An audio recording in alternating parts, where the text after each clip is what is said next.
Yo, Jon Jones is still the heavyweight champion of the world. Man, UFC 309, it delivered, I enjoyed the main event, I enjoyed all the fights on the main event, Jon Jones still remains the number one heavyweight in the world.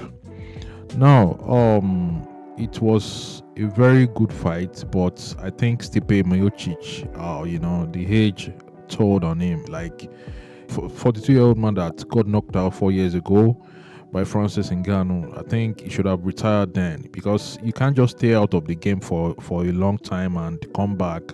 And the same thing happened to Michael Chandler, but we'll come to that later. Now, Stipe Miocic announced his retirement. He said he's done.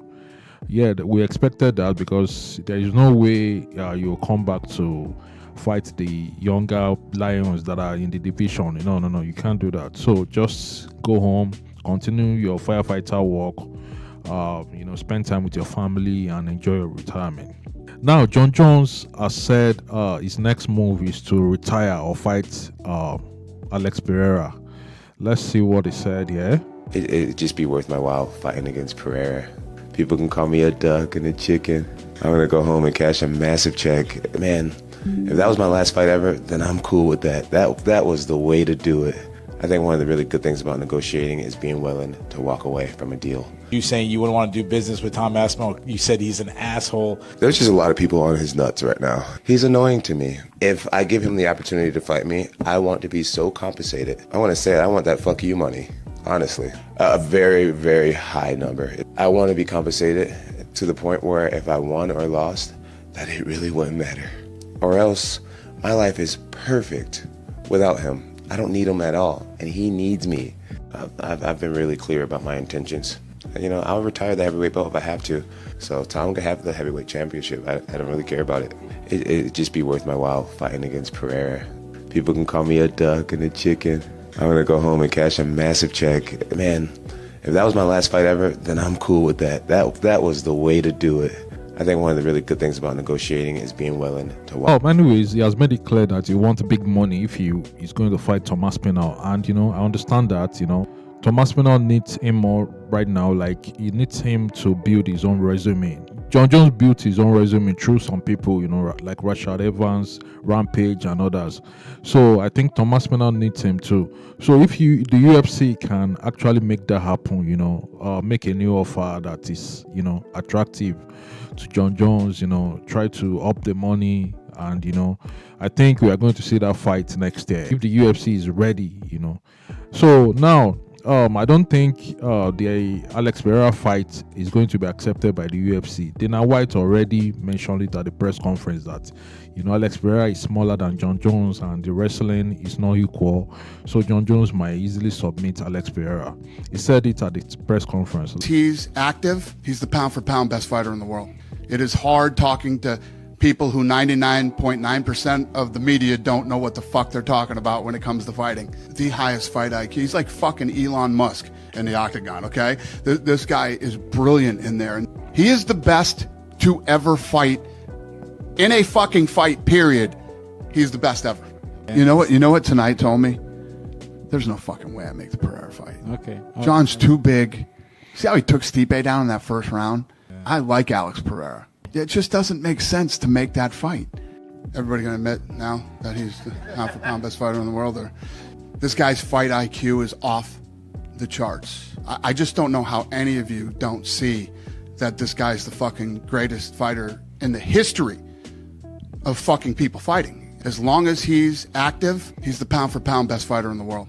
It is hard talking to people who 99.9% of the media don't know what the fuck they're talking about when it comes to fighting. The highest fight IQ. He's like fucking Elon Musk in the octagon, okay? This guy is brilliant in there. And he is the best to ever.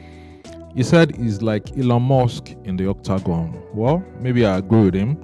Jon Jones' fight IQ is very high, to be sincere. But the thing is, he's fighting Stipe Miocic. I still don't see that true test at the heavyweight division, honestly, because the first fight against Regan wasn't even wasn't even like something to talk about. Sirigan was not a very top level fighter, in my own opinion. The guy is just a one-dimensional kickboxer. So now he fought Stipe Miocic, who has been out of 4 years. Though, I enjoyed the fight, I enjoyed the 2 rounds, but Stipe was very slow, to be sincere, and Jon Jones was faster. And that finish was very good. It shows the IQ difference in 2 of them. So now, Dana White has already said if Jon Jones wants to retire, he can, but he's not making the Alex Pereira fight. I think the MMA community should forget about Jon Jones fighting next year, because Alex Pereira is the only one that he has been mentioned. He said he can give out the belt to Tom Aspinall to continue with the heavyweight that is good, because Tom needs him more than he doesn't need Tom to build any resume again. So let's see what happens. Let's see what the negotiation will be all about.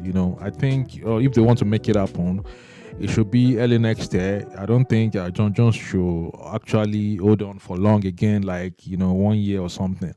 They should make it happen maybe first quarter of next year, or maybe next summer. Maybe next summer will be better, for both of them to prepare very well. I mean, Jon Jones and Tom Aspinall. So that was a good one. That was a good one from Jon Jones.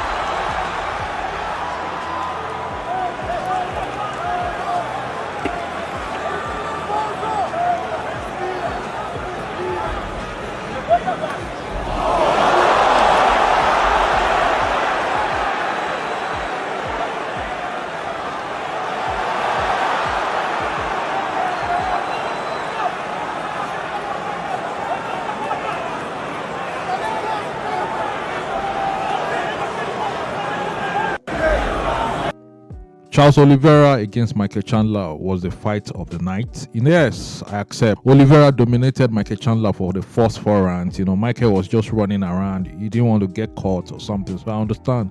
He was just running around, running the circle. It was very funny, because he knew that once Charles Oliveira catches him like that, he's out. So I understand why he's running, because he didn't want it to end like the first fight. It was a very interesting fight, but in the 5th round, Charles was caught by Michael. He almost knocked him out, but I think most of the shots are at the back of his head.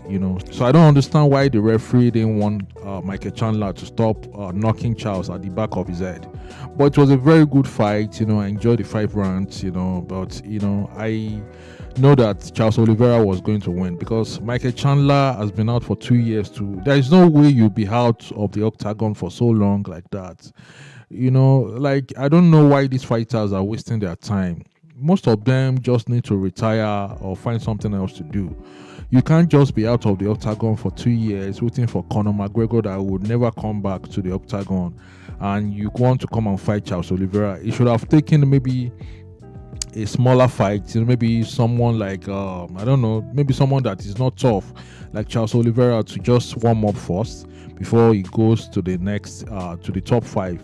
But it was a very good fight. Charles Oliveira came on top, and it was the fight of the night. I think that was like 50k. That would be like 50k for each of them, like that. So I think Michael Chandler is just concerned about entertaining people. I don't know, that doesn't count in the MMA world. I don't know why you want to continue entertaining people. You have lost 4 out of the 6 fights in the UFC. You only won against Tony Ferguson and Dan Hooker. Those 2 are not really high top fighters, although Dan Hooker has really redeemed himself. Like, he's in top 5 right now. So he called out Conor McGregor. He called out Max Holloway at the end of the fight. Max Holloway will not fight for the BMF with you, against you. Max Holloway is a BMF, and Michael Chandler is not a BMF candidate. Let's be sincere. He's not a BMF candidate at all. So I don't know why they call out. He called out my Conor McGregor too. McGregor is not coming back very soon. So I think he should just look for another person to fight if he still wants to continue fighting. And I don't think he should stay out long again. Maybe come back next summer to fight another person, maybe lower rank fighter, so that he can actually, get back in the game. So that was a good one. That was a good fight. What do you think? What is your reaction on Jon Jones saying you only want to fight Alex Pereira, not Tom Aspinall? What's your reaction on Michael Chandler against Charles Oliveira? Do you think it was a good fight? Share your comment. Like this video. Subscribe to this channel to see more analysis. See you soon.